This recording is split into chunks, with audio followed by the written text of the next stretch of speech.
అయితే పార్టీ మీకు అటు కాంగ్రెస్ గడిచిన 2013లో మాత్రమే తెలంగాణ కోసం అటు కాంగ్రెస్ అధిష్టానంతో మాట్లాడాల్సి వచ్చింది. అప్పట్లో ఆస్కార్ ఫెర్నాండెస్తో తాను మాట్లాడడం తప్పించి ఆ తర్వాత ఎప్పుడు కూడా కాంగ్రెస్ నేతలతో తాను మాట్లాడలేదు. కానీ పని కట్టుకొని నా పైన కొంతమంది ఇటువంటి కథనాలన్నీ కూడా రాపిస్తూ ఉన్నారు.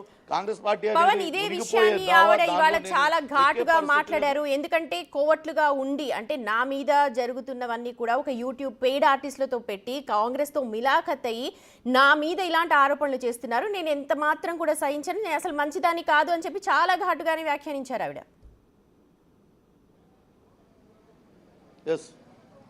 అదే విషయం చెప్తూ ఉన్నారు. తనను కెలికే ప్రయత్నం చేయొద్దు, నేను నోరు విప్పితే చాలా మాట్లాడాల్సి వస్తుందంటూ కూడా ఆమె వార్నింగ్ ఇచ్చారు. కావాలనే తన ఆత్మగౌరవాన్ని దెబ్బతీసే విధంగా వ్యవహరిస్తున్నారు. తన నాయకుడు కేసీఆర్ మాత్రమే, తన పార్టీ బీఆర్ఎస్ పార్టీ మాత్రమే తనను బీఆర్ఎస్ నుంచి బయటకు పంపిస్తే ఎవరికి లాభం జరుగుతుందో మీకే తెలుసు కదా అంటూ ఆమె మాట్లాడుతూ ఉన్నారు. మొత్తం మీద అయితే అటు నేరుగా కేటీఆర్ పైన ఆమె ఇటువంటి వ్యాఖ్యలు చేశారనే వాదనకు బలం చేకూరుతుంది.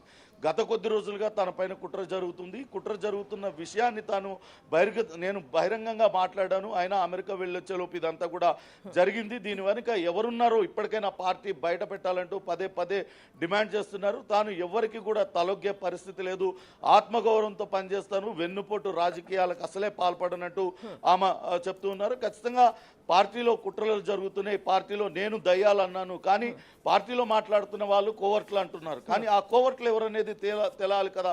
పార్టీ ఆ కోవర్ట్లను ఎందుకు ఇంకా వాళ్ళని ఎంకరేజ్ చేస్తుందనే ప్రశ్నను కవిత సంధిస్తున్నారు. వాస్తవానికి పార్టీ నడపాల్సిన తీరుగా నడపడం లేదు, కేవలం సోషల్ మీడియాకు మాత్రమే పరిమితం అయిపోయింది.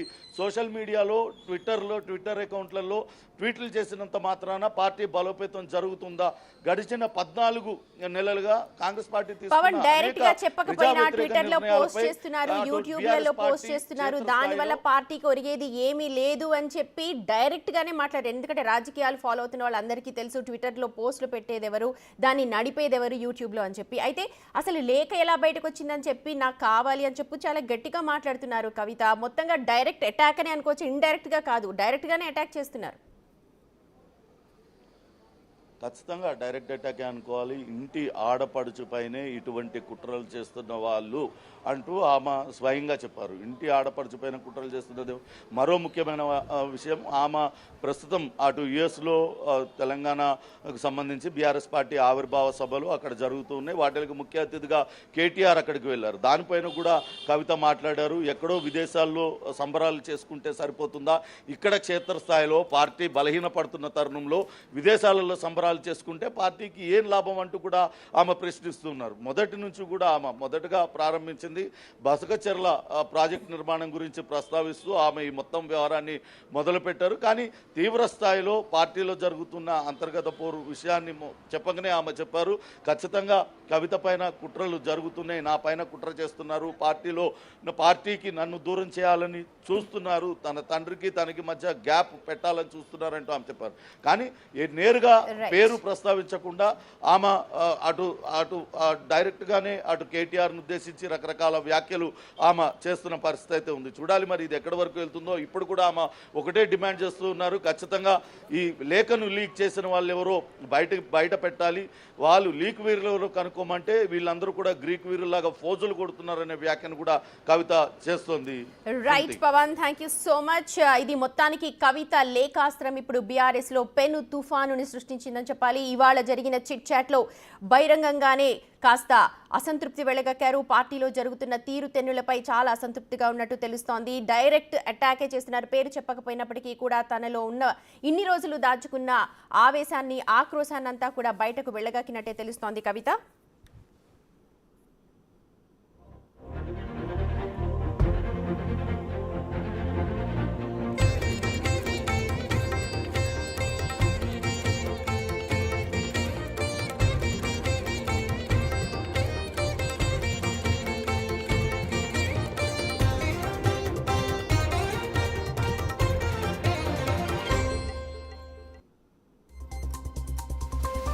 బీఆర్ఎస్ ను బీజేపీలో విలీనం చేసే కుట్ర నేను జైల్లో ఉన్నప్పుడే జరిగింది, నా జోలికొస్తే బాగుండదు. ఇండైరెక్ట్ గా కేటీఆర్ పై కవిత కామెంట్స్.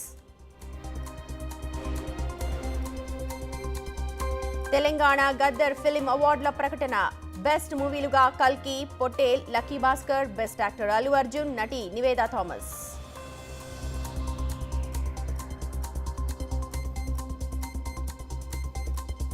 జూన్ 14న హైటెక్స్ లో అవార్డుల ప్రదానం. త్వరలో 2014 అవార్డ్స్ ప్రకటన.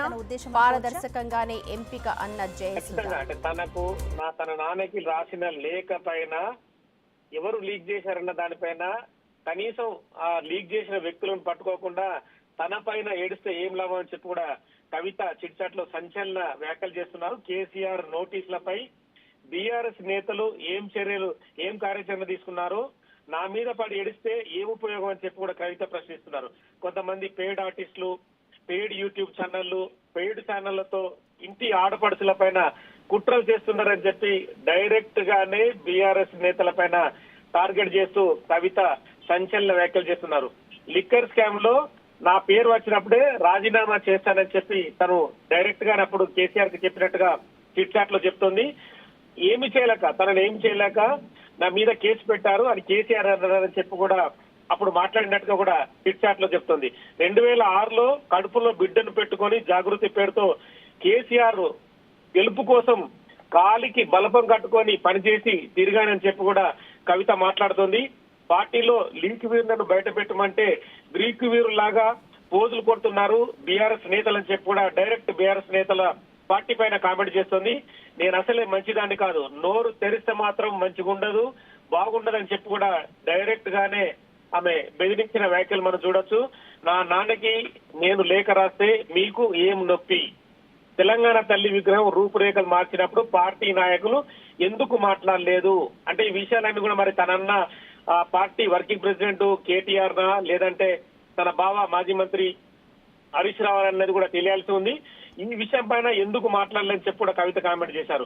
నా నాన్నకి నేను లేఖ రాస్తే మీకు నొప్పి ఏంటి, తెలంగాణ తల్లి విగ్రహం రూపురేఖలు మార్చినప్పుడు పార్టీ నాయకులు మాట్లాడకుండా ఎందుకున్నారు, దేశం బయట మీడియా సెల్ పెట్టుకొని దాడి చేస్తామంటే ఎలా అంటే బీఆర్ఎస్ నేతలు ఇండియా దాటి అమెరికాలో లండన్ లో ఒక లీగల్ సెల్ పెట్టుకొని అక్కడ ఒక పెయిడ్ యూట్యూబ్ ఛానల్ పెట్టుకొని దాడి చేస్తున్నారనేది కూడా డైరెక్ట్ గానే కవిత కామెంట్ చేస్తుంది. చాలా హాట్ కామెంట్స్ అని వీటిపైన ఖచ్చితంగా చెప్పొచ్చు. కొంతమంది బీఆర్ఎస్ నేతలు కూడా బీజేపీ నాయకులతో కాంగ్రెస్ తో టచ్ లో ఉన్నారని చెప్పి కూడా ఆమె అంటుంది. ఎందుకంటే ఆ నేతల పేర్లు కూడా ఖచ్చితంగా బయటకు రావాల్సిన అవసరం ఉందని చెప్పి కూడా కవిత కామెంట్ చేస్తుంది.